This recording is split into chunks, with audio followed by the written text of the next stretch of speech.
Bonsoir, bonsoir, bonsoir, bonsoir, bonsoir, bonsoir à tous. Bonsoir à tous. Alors, aujourd'hui, nouvelle vidéo en mode géographie. Je vous en avais parlé, j'aime beaucoup la géographie et en plus j'habite en Australie. Donc je me suis dit pourquoi pas mélanger les deux et vous présenter un peu l'Australie, les différents États, les différentes villes, les différentes attractions connues ou un peu moins connues. Donc on va faire ça tout de suite. Je vais essayer de faire une vidéo d'une vingtaine de minutes, mais je sais pas du tout combien de temps ça va durer, étant donné que je suis quelqu'un qui parle énormément. Donc on va voir ça. Donc, commençons sans plus tarder. L'Australie est donc un pays slash continent. Alors, on n'est pas exactement sûr en fait parce que les gens se contredisent un peu sur la définition de continent. Techniquement, officiellement, c'est pas un continent parce que le continent c'est l'Océanie, mais l'Australie représente genre 95% de la surface de l'Océanie, et étant donné que c'est une seule masse unie, que c'est une grande île, déjà à partir de là on a un problème. Bref, on va passer.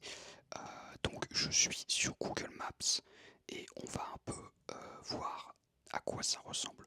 Pour l'Australie, pour ceux qui savent vraiment pas où c'est, hein, mais bon, normalement, jusque là ça devrait aller. L'Australie c'est ici, pays extrêmement grand, hein, qui est plus grand que l'Europe. Il me semble que c'est le 5e ou 6e plus grand pays du monde, situé dans l'hémisphère sud. Voilà, on va commencer tout de suite avec des choses que vous connaissez peut-être un peu moins. Alors ce qu'il faut savoir, c'est que l'Australie est un pays composé de 6 États ainsi que de 3 territoires. Alors, avant de vous les présenter, je vais vous expliquer quelle est la différence entre un État et un territoire. Donc en fait, un État, c'est comme aux États-Unis, c'est-à-dire que chaque État a son propre parlement et a ses propres législations, a son propre gouvernement.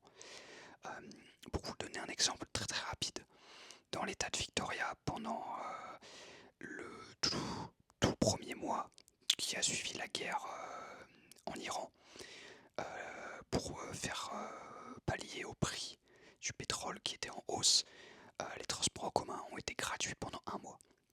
Et ça ne l'a été uniquement à l'échelle de l'État de Victoria.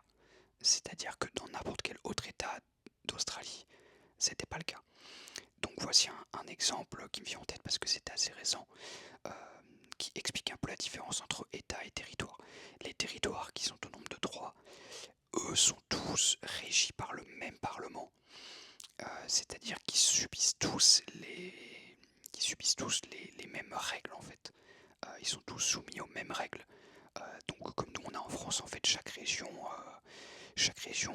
a quelques pouvoirs, mais on dépend tous de la France, du Parlement qui est à Paris en fait, enfin de l'Assemblée. Voilà. Donc on va commencer par les États qui sont au nombre de 6. On va aller dans l'ordre des aiguilles d'une montre et on va commencer par l'État de Queensland. L'État de Queensland qui est donc un État assez grand comme vous pouvez voir ici, qui occupe donc tout le nord-est du pays, et qui est en fait ce qu'on connaît de l'Australie. C'est-à-dire quand tu parles de l'Australie à quelqu'un qui ne connaît pas l'Australie, il va penser à Queensland. C'est-à-dire les plages, le sable blanc, les plages bleues, les surfeurs, les vagues, la chaleur, etc. Quand on pense à l'Australie, on pense au Queensland. Je reviendrai en détail après dans les villes connues et les attractions, on va dire, touristiques de chaque région. Mais Queensland a 2 villes principales. La première étant Brisbane, qui est la 3e plus grande ville de l'Australie en termes de population. Et la deuxième est Cairns.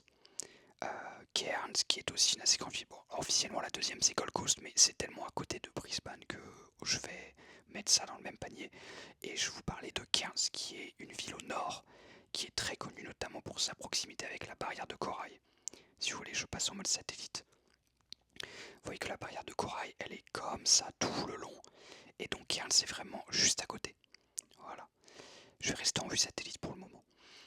Le deuxième état, c'est New South Wales, donc en français la Nouvelle-Galles du Sud, donc Wales, hein, Wales étant le pays du Royaume-Uni.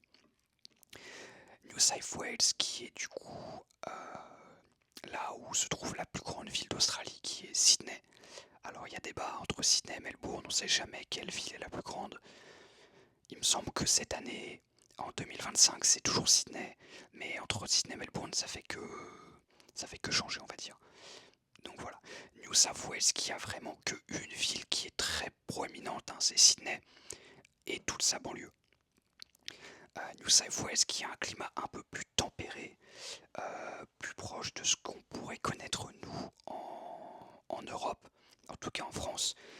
C'est-à-dire qu'il fait chaud, mais aussi l'hiver il fait froid, il pleut assez souvent, etc. Donc on est loin du côté plus paradisiaque et chaud de Queensland. Ensuite, nous avons l'état de Victoria, qui est un état qui est relativement petit. Hein. Si on le compare aux autres états, vous voyez qu'il est relativement petit. État qui également possède une grande ville principale, qui est Melbourne, évidemment, et sa banlieue, et toute sa périphérie. Ensuite, nous avons la Tasmanie. La Tasmanie qui est un état, également une très grande île, qui est vraiment très grand. Hein. La Tasmanie, pour vous donner un ordre d'idée, je pense que ça doit faire genre, je vais dire peut-être des conneries, mais entre 10 et 20 fois la taille de la Corse. Donc c'est vraiment très très grand. Hein. La Tasmanie, il faut pas croire, on dirait que c'est un tout petit bout à l'échelle de l'Australie. Mais à l'échelle du monde, je vous assure que c'est vraiment immense. Tasmanie qui, pour le coup, est extrêmement au sud de la planète. Hein. Vous voyez que si on compare par rapport à l'Antarctique, on n'est quand même pas très loin. Ce qui fait que la Tasmanie, c'est un état extrêmement froid. Extrêmement froid. Et avec une nature extrêmement bien préservée, notamment beaucoup de wombats, les fameux diables de Tasmanie dont vous avez peut-être entendu parler. Et donc c'est assez connu parce qu'il y a beaucoup de gens en Australie qui vont faire des road trips en Tasmanie. La ville principale étant Hobart, ici. Ce qui d'ailleurs est assez marrant parce que là, en fait, au vu de la disposition de la Tasmanie, on pourrait s'attendre à ce que la plus grande ville soit du côté de l'île, face à Melbourne. Et en fait, non, c'est de l'autre côté. Voilà. On enchaîne ensuite avec South Australia, donc qui est un état qui est principalement considéré, qui est principalement composé d'outback. Donc l'outback, en gros, c'est toute la partie orange de l'Australie, là où vraiment personne n'habite. Toute cette partie orange qui est entièrement désertique. Il y a quasiment personne qui vit là en fait, mis à part au milieu vers Alice Springs, on en parlera quand on arrivera ici. Mais voilà, South Australia qui est connue du coup pour Adelaide, qui est une assez grande ville, il me semble que c'est la 5e plus grande ville d'Australie. Je vous ferai un classement des villes juste après. Mais principalement, vous voyez qu'on rentre déjà dans le désert. Et ensuite, le dernier état, puisque du coup, Queensland, ça fait 1, 2, 3, 4 avec la Tasmanie et 5 avec South Australia, c'est le Western Australia. Donc ça, c'est un état qui est massif, il est vraiment extrêmement grand, comme vous pouvez le voir ici. Enfin, je sais pas, mais regardez la taille de juste Western Australia par rapport à la taille de l'Inde. Bon, je sais qu'avec la projection Mercator, en vérité, l'Inde c'est plus grand, mais c'est quand même un truc de fou furieux. Donc Perth qui est également composé en grande majorité d'outback, toute la partie désertique là qui est entièrement vide. La plus grande ville étant Perth, qui est la 4e plus grande ville du pays. On a également en ville notable, notamment Broome. Voilà. Et ensuite, on va passer aux territoires, qui sont au nombre de 3. Le plus évident que vous voyez déjà ici, c'est le territoire du Nord, le Northern Territory, qui est donc un territoire également composé en grande partie d'outback, mais qui est le plus connu, puisque c'est là que se trouvent Alice Springs et Yulara, qui sont en fait à côté du fameux Uluru. Donc Uluru, si vous ne connaissez pas, c'est le gros caillou qui doit être quelque part par là. On va le taper direct. Uluru.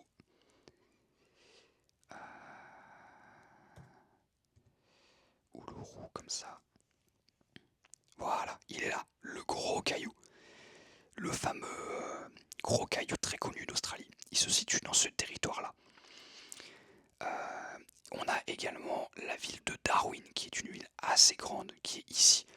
Une ville qui était notamment extrêmement importante lors de la Seconde Guerre mondiale, quand en fait l'Australie s'est fait attaquer par le Japon. Japon qui avait envahi la Malaisie et l'Indonésie. Voilà. Ça, c'est le premier grand territoire. Alors pourquoi tout ce qu'il y a autour, c'est des États, et le Northern Territory est un territoire? C'est assez particulier. Je pense que la raison, c'est qu'en fait, il y a tellement peu de gens qui y vivent, comparé aux autres États, qu'ils vont pas s'embêter à créer un parlement, des lois, etc. spécifiques à cet État, à ce territoire. Et en fait, ils préfèrent appliquer les mêmes règles que les deux autres territoires qu'on va voir tout de suite. Le deuxième territoire se situe ici, le Australian Capital Territory. Donc c'est un territoire qui a été créé artificiellement. C'est une enclave dans le New South Wales qui contient Canberra, la capitale administrative de l'Australie. Donc Canberra est une ville qui a été créée entièrement pour la politique en fait, comme par exemple on pourrait dire Brasilia, ou plein d'autres villes qui ont été créées uniquement dans un but administratif.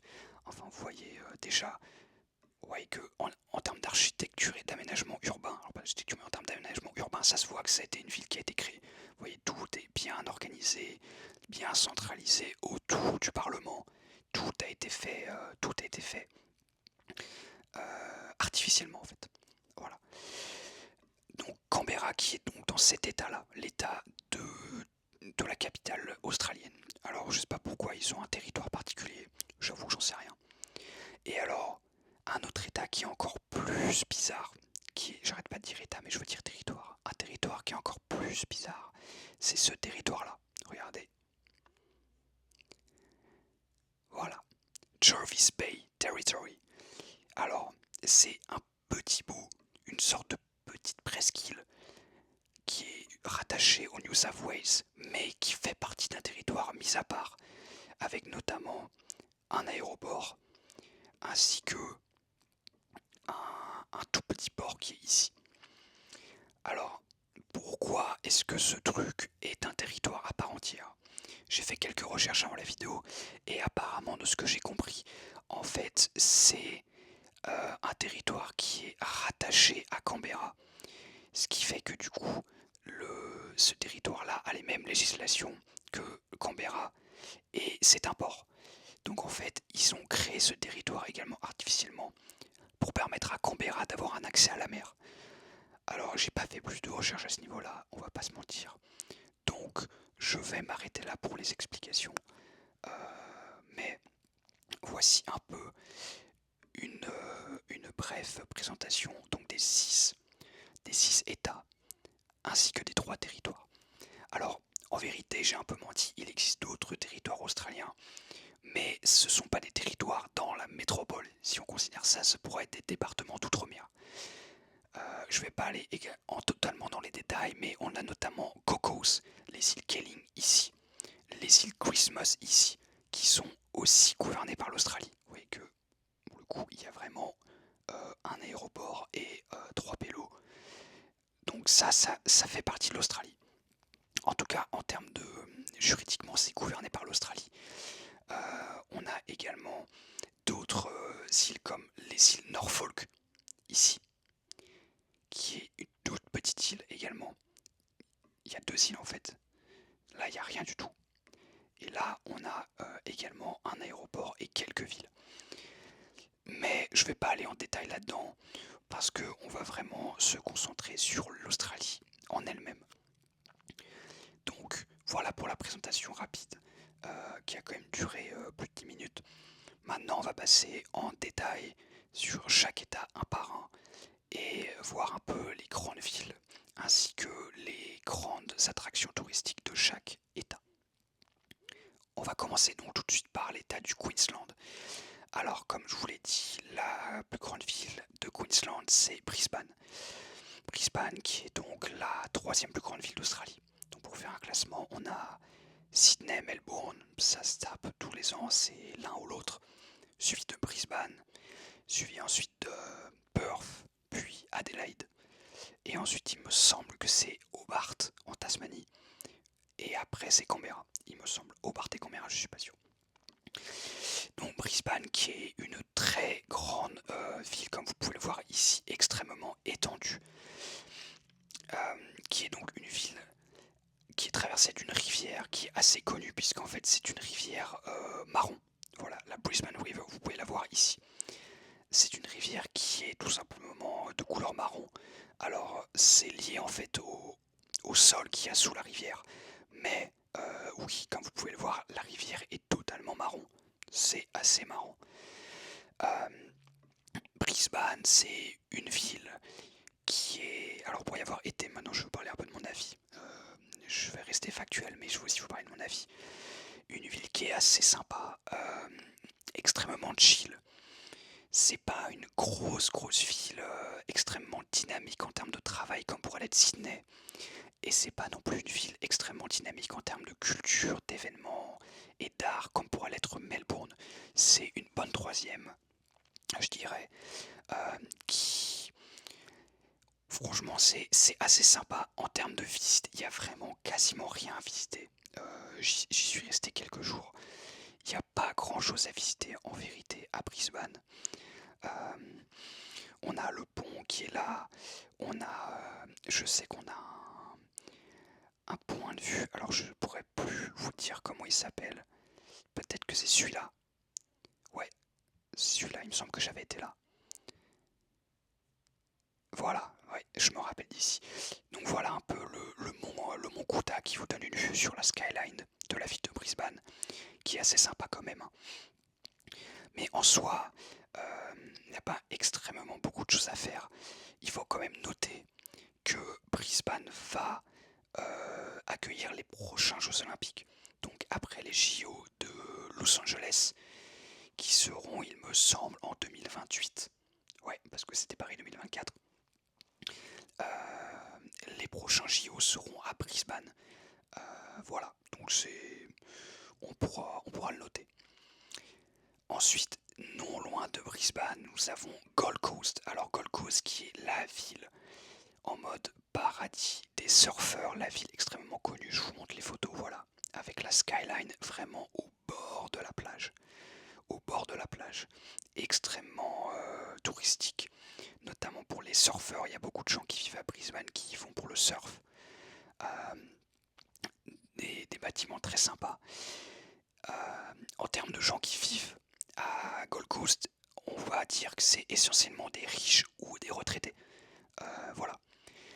Notamment à Surfers Paradise, hein, c'est vraiment l'endroit connu de Gold Coast. Et comme vous pouvez le voir ici, c'est entièrement des îles artificielles. Vous voyez que tout ça, en fait, ce sont des îles artificielles qui ont été créées pour y vivre.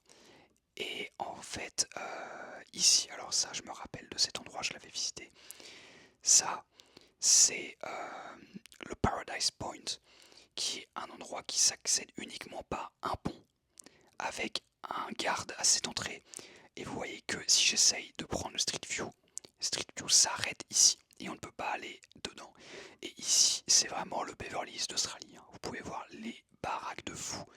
Chaque maison, évidemment, a son dock pour le bateau. Ah, on va quand même pas déconner.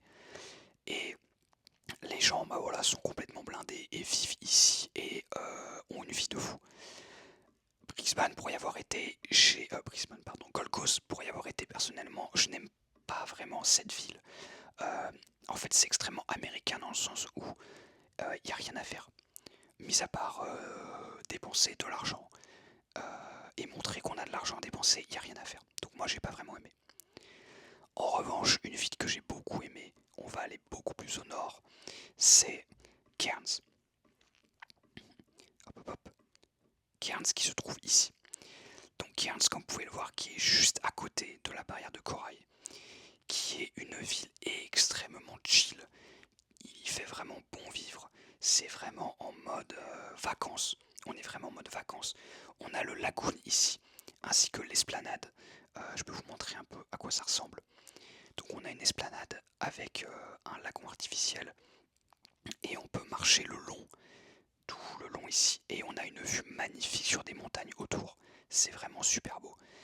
À noter que Cairns, on peut pas se baigner dans la mer. Vous pouvez voir que la mer qui est ici. En fait, la mer commence vraiment là. Donc c'est extrêmement long.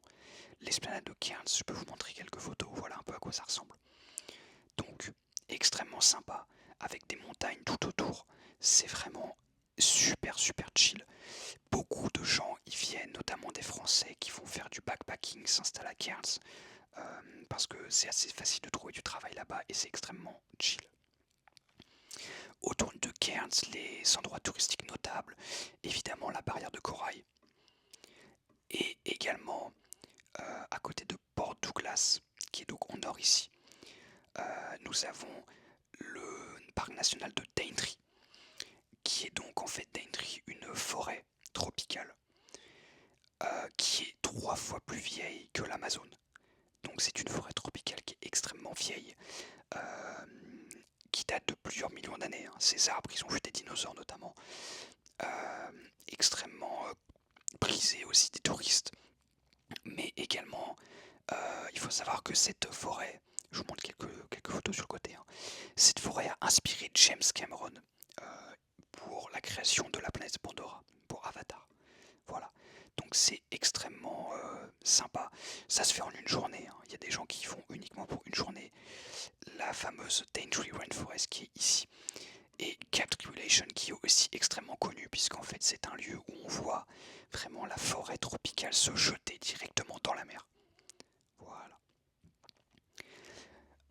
À noter également dans le Queensland, la partie sur Queensland est assez longue, mais en fait c'est l'endroit où il y a le plus de choses touristiques à faire, donc autant que je vous en parle. C'est déjà Magnetic Island. Magnetic Island, c'est une petite île où on y va par ferry depuis Townsville. C'est une ville un peu comme la Corse, qui est extrêmement sympa. On a notamment un grand parc avec des forts qui étaient en fait présents pendant la Seconde Guerre mondiale. Des forts de reconnaissance, vous voyez ici. Donc très sympa. On peut également voir beaucoup de wallabies, notamment ici. Au coucher du soleil, en fait, les wallabies sortent des rochers et vont se nourrir, en fait. Et vous pouvez les voir, ils sont très chill, ils sont très sympas. Voilà. Donc Magnetic Island, assez connu également. On continue avec, bien évidemment, je ne peux pas ne pas vous parler de Whitsunday Island. Whitsunday Island, on y va par bateau. On part de Early Beach, qui est une petite ville juste ici, qui est absolument magnifique. Moi, j'ai vraiment trouvé cette ville superbe. Vraiment ambiance, ambiance vacances en fait. Ambiance vacances, super sympa, un super beau temps. Et donc, on va partir du port qui est ici. Et on va faire des croisières sur les Whitsundays qui sont ici.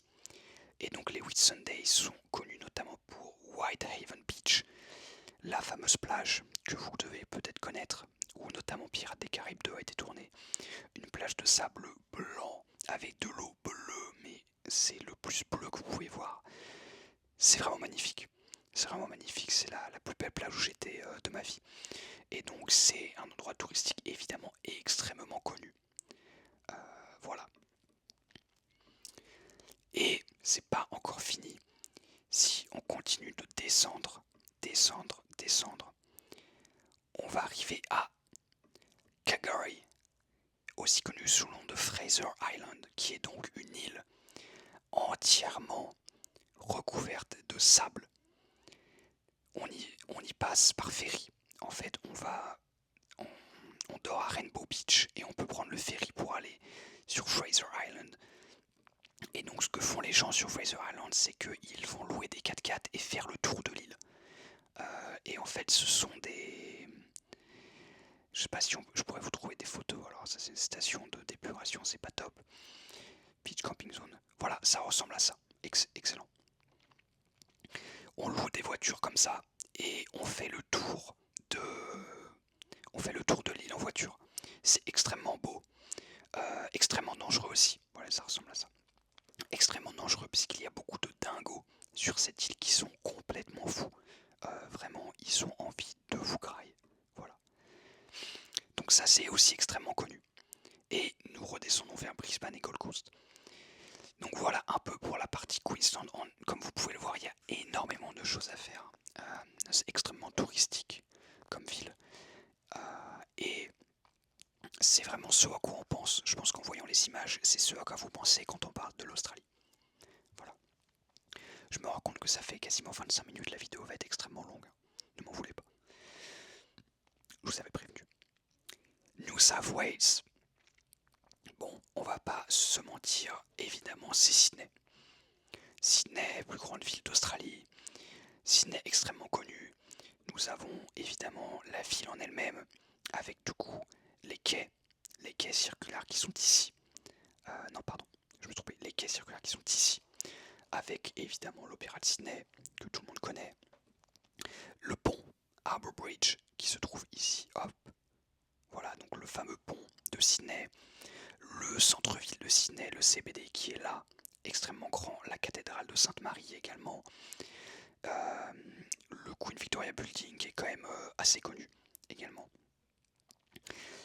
Et bien sûr les plages, notamment Bondi Beach, la fameuse plage extrêmement connue de Sydney qui se trouve ici. Voilà, Sydney c'est connu et réputé pour ses plages qui sont absolument magnifiques. Donc en termes de vibe, Sydney c'est une grande ville qui est vraiment extrêmement grande comme vous pouvez le voir. Et le problème de Sydney, c'est qu'en fait c'est une ville qui ne peut que s'étendre par l'ouest.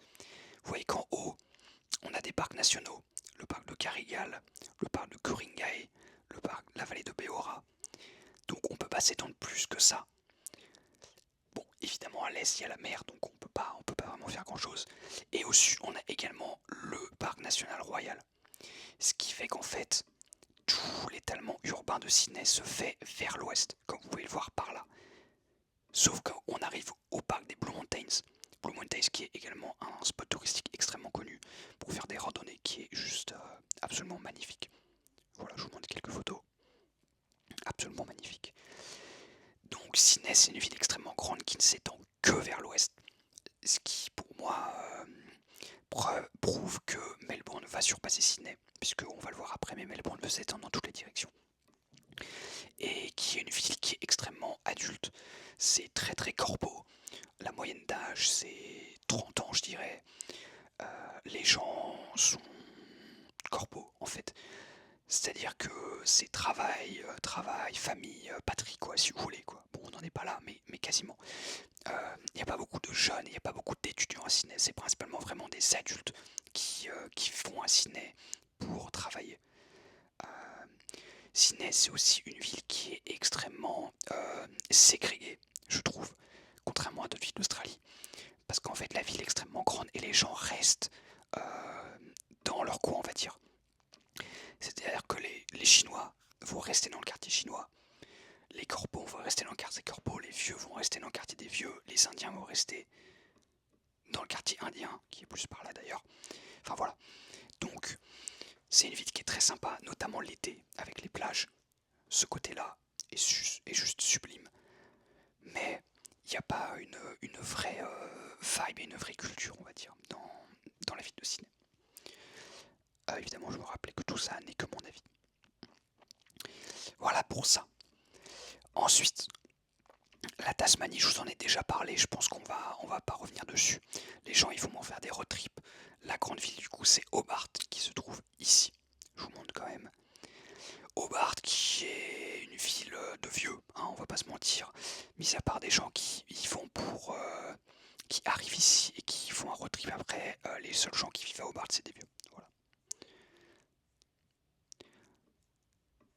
On enchaîne sur Melbourne, deuxième ou première plus grande ville d'Australie, ça se débat. Avant de venir sur Melbourne, rapidement, qu'est-ce qu'il y a à voir dans l'état de Victoria? Nous avons quand même le parc national de Kosciuszko, alors qu'il y a mi-chemin entre deux états. Le mont Kosciuszko, c'est le mont le plus haut d'Australie. C'est la plus haute montagne d'Australie. Bon, 2200 mètres, hein. C'est pas non plus un truc de fou. Mais c'est bon de le noter. Et également, dans l'état de Victoria, du ski. Alors ça peut vous paraître bizarre, parce que quand on pense à Australie, on pense pas à du ski. Mais par exemple, au Mont Buller ou à Alpine National Park, on peut totalement faire du ski. Voilà, je vous montre. Voilà, il y a de la neige. L'hiver à Melbourne, il fait quand même relativement froid. Ça peut monter, enfin ça peut descendre facilement entre 0 et 5 degrés. Et on peut totalement aller faire du ski. Donc assez marrant. Voilà, maintenant parlons un peu de la ville de Melbourne, qui est donc la deuxième ou première plus grande ville d'Australie. Donc déjà, comme je vous l'ai dit, par rapport à Sydney, vous pouvez voir que Melbourne, c'est une ville qui est construite autour d'une baie, la baie de Port Phillip. Et donc elle peut s'étendre dans toutes les directions, côté ouest, côté est, côté nord et côté sud. Bon, même si le côté sud, en vérité, c'est plutôt du côté sud-est, mais c'est pas grave. Melbourne, qui est donc une ville, là où Sydney est une ville extrêmement adulte. Melbourne est une ville extrêmement jeune, étudiante et très très artistique. Déjà, c'est une ville qui est extrêmement petite, qui n'a pas énormément de choses à visiter. Les points les plus connus étant la station de Flinders Street. Euh, voilà, donc le bâtiment qui est ici. La librairie, la State Library de Victoria, qui est extrêmement connue. Hein. Si vous tapez, voilà, je pense que vous avez peut-être déjà vu cette photo dans votre vie. Si vous tapez image stock d'une librairie publique, en général, cette image revient extrêmement souvent. Et bien, c'est à Melbourne. Voilà. À part ça, pas énormément de choses à visiter à Melbourne. On a le point de vue du Point Ormond qui vous donne une petite vue sur la skyline de la ville, que je vous montre ici même. Et Brighton Beach qui est une plage avec des cabines de plage, voilà, comme on pourrait avoir en France, notamment, je pense moi, à l'île de Noirmoutier. Voilà. Melbourne, c'est une ville où il n'y a pas grand chose à visiter en termes touristiques. Mais par contre, en termes culturels, il y a énormément de choses à faire. Déjà à Melbourne, il y a le Grand Prix de Formule 1 qui se situe à Albert Park, ici même, sur le circuit d'Albert Park, qui quasiment tous les ans, en tout cas jusqu'à l'année prochaine, est le premier Grand Prix de l'année, de la saison de Formule 1. On a également du côté ici de la Rod Laver Margaret Court Arena, l'Open d'Australie, qui est un très grand tournoi de tennis, extrêmement connu également. Et on a d'autres événements tout au long de l'année à Melbourne. Donc Melbourne, c'est une ville qui est beaucoup plus jeune, beaucoup plus dynamique. Et si je tape University, vous allez voir le nombre d'universités qui est absolument aberrant. Voilà.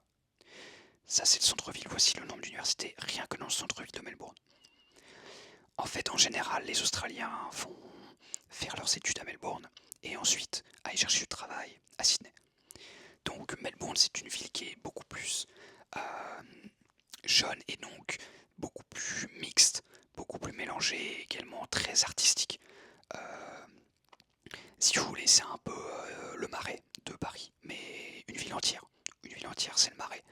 Et si vous êtes à Sydney, vous avez une ville entière, ou c'est le 10e, pour faire simple. Voilà.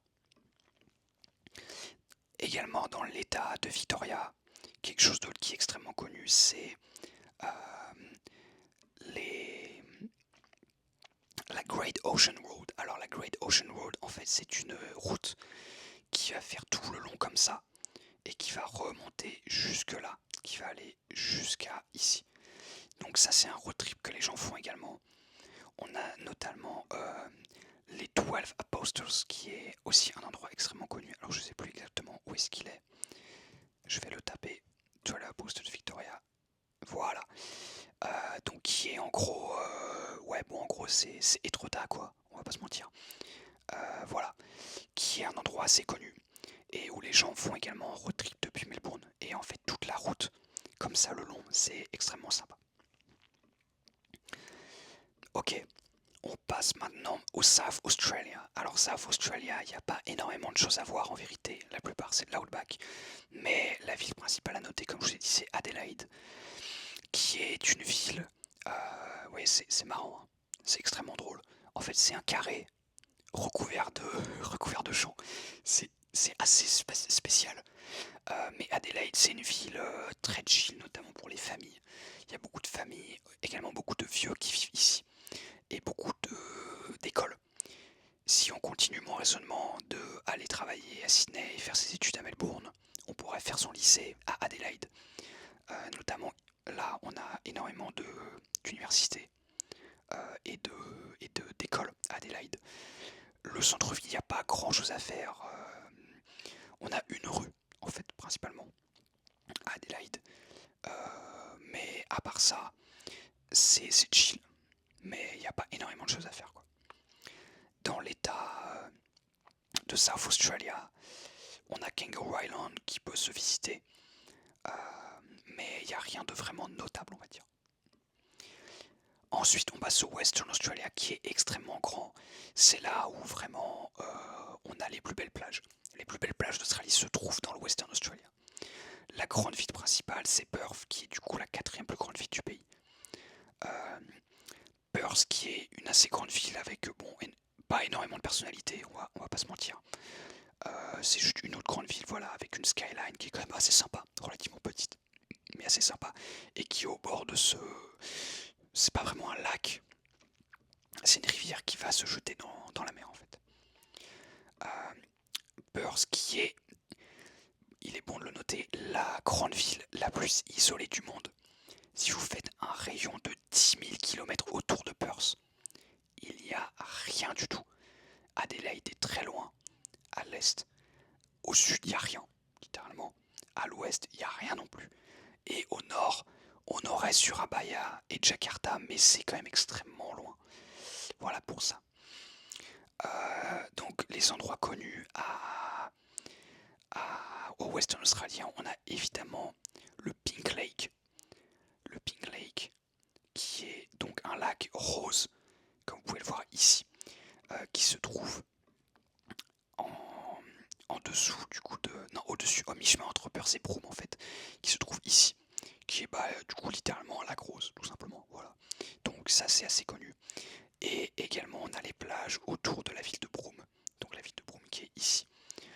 Vous voyez qu'il y a vraiment des plages qui sont magnifiques, tout le long en fait, vraiment tout le long de la côte. Vous voyez que je fais que longer. On a des magnifiques plages. Donc voilà pour ça. Et on va finir, enfin la vidéo est interminable, mais je vous ai dit que je parlais beaucoup. N'hésitez pas à regarder la vidéo en 2 ou 3 fois. On a le territoire du Nord. Donc on va commencer par Darwin et on finira par l'endroit le plus connu. Darwin qui est du coup une ville qui est connue notamment pour son street art. Le street art de Darwin est extrêmement présent.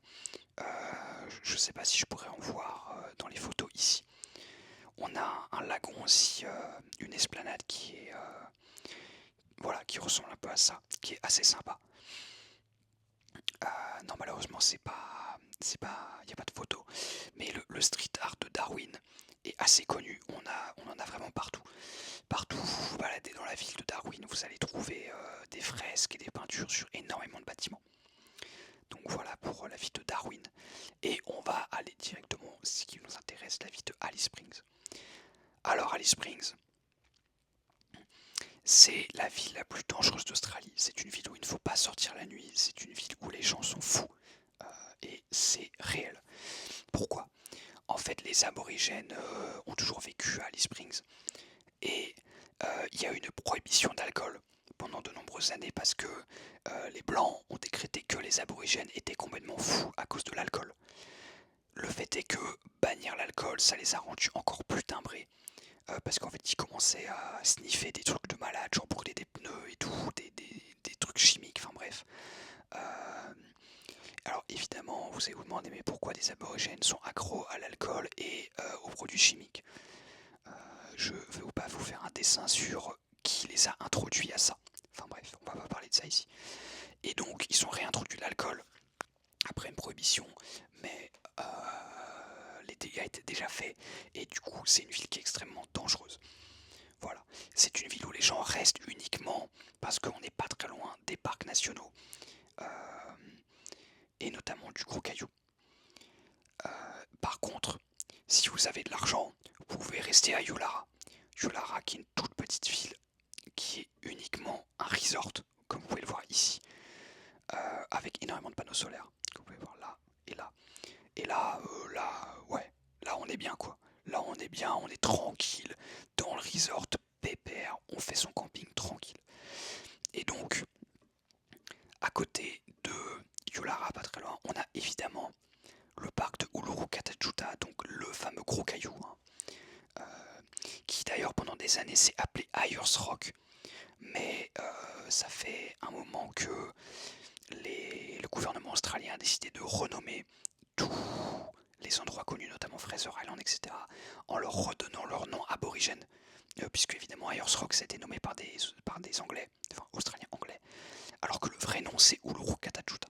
Voilà. Donc le gros caillou évidemment extrêmement connu, je vous le représente pas, mais c'est pas tout. On a également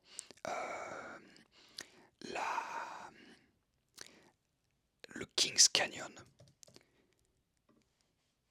Le Kings Canyon qui est donc ici, qui est un grand canyon qui se situe ici.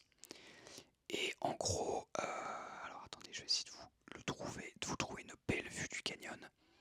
Là c'est l'entrée, et donc on va aller par là, tac tac tac tac tac tac tac. Voilà, il est là. En fait c'est un canyon qui a une rivière qui coule en bas en fait. Donc on a vraiment une grosse faille comme dans Minecraft. On a une grosse faille qui plonge dans le sol et en bas on a vraiment comme vous voyez ici, une grande verdure, une énorme végétation avec une petite rivière en bas en fait. Et du coup c'est aussi un endroit que les touristes font parce qu'on est à côté on est vraiment à côté de Ayers Rock. Vous voyez que le truc c'est là. Et donc on est ici. Ayers Rock est ici. Voilà. Donc ça c'est un peu les endroits connus. Bon, on a également beaucoup d'endroits dans ces coins-là où on va faire des randonnées. Notamment la vallée du vent. Alors je sais plus comment ça s'appelle. Valley of Winds, je crois. Valley of the Winds. Voilà.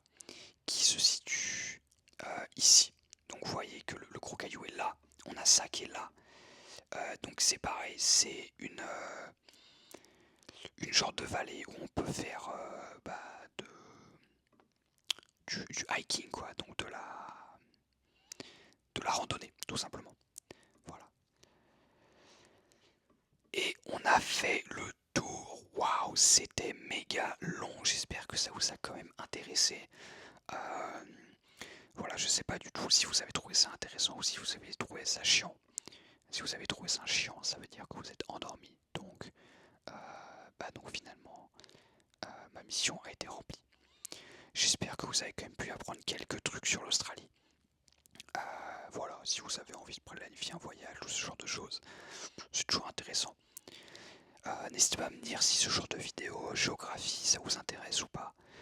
Je pourrais en faire d'autres, hein, sur d'autres pays ou sur des villes en particulier ou sur des continents, enfin je sais pas trop.